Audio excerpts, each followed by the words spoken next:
Tentang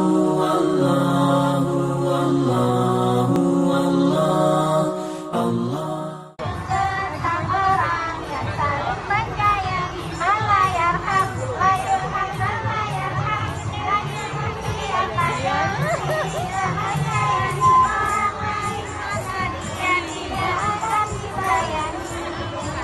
Hadis riwayat Bukhari. Ada dampingnya. Afsyus salam bainakum. Sebarkanlah salam di antara kalian. Afsyus salam bainakum. Sebarkanlah salam di antara kalian.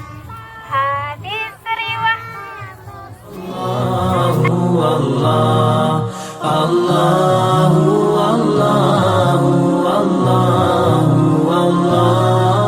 Allah